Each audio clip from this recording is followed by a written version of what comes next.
Ryan, thankfully, Drew Allar, the Penn State quarterback, is returning to school. He's going to be a 2026 NFL draft prospect.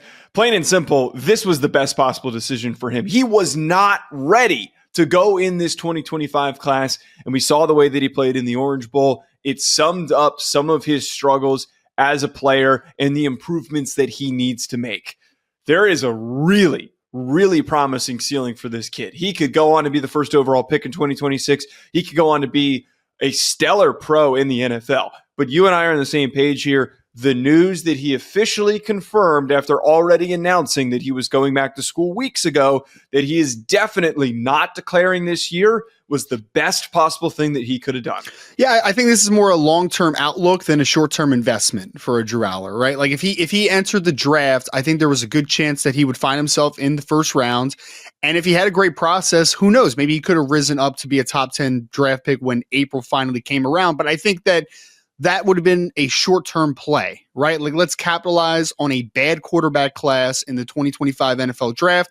Instead, let's take a step back.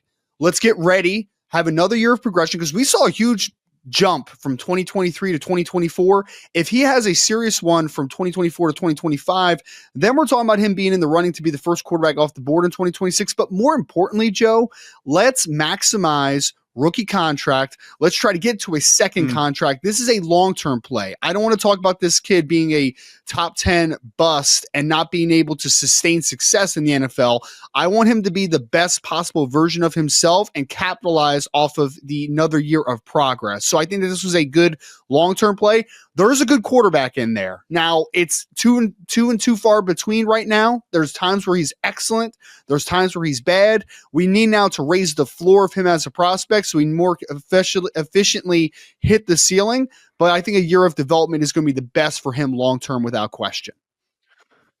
I implore anyone who disagrees with us to go look up Drew Allar high school throwing motion. There are some really brutal clips of him. And I think that's not a knock on him. That's actually painting why it was good for him to go back. Yep.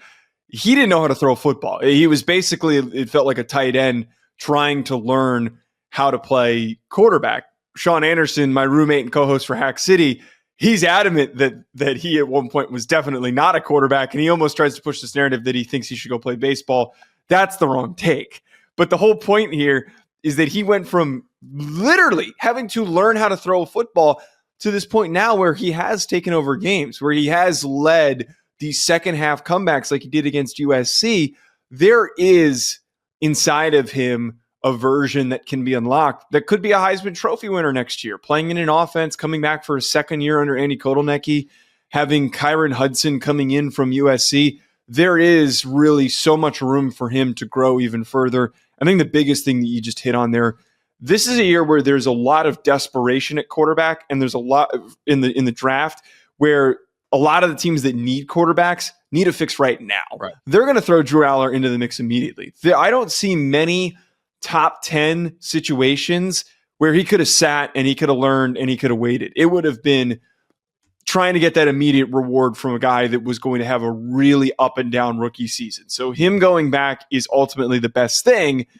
Your thoughts, though, on expectations for this upcoming year after he's lost a number of his receivers that didn't play great, but still, those are pass catchers that he needed. Well, I think it's a question of, is it addition by subtraction, which I think some people would argue, right? Like the wide receiver position was not good in 2024 for Penn State. So losing a couple of them, Harrison Wallace, and then obviously Amari Evans, is it a better thing to kind of have a clean slate and to rebuild that wide receiver room? I think it's a fair conversation, but anytime you lose the only two productive wide receivers you had on top of losing Tyler Warren at tight end as pass catchers, I think that there is a little bit of cause for concern. Now, like you said, you get Kyron Hudson in, you get Devontae Ross, who I actually like a ton, coming over from Troy as a speedster. Like, I think that you have a couple pretty talented wide receivers coming in, but the room is still going to be thin unless they have a couple young guys that can step up, unless maybe they dip into the transfer portal one more time and you lose a Tyler Warren. I know you have Luke Reynolds coming back. I know you have a couple talented tight ends on the roster,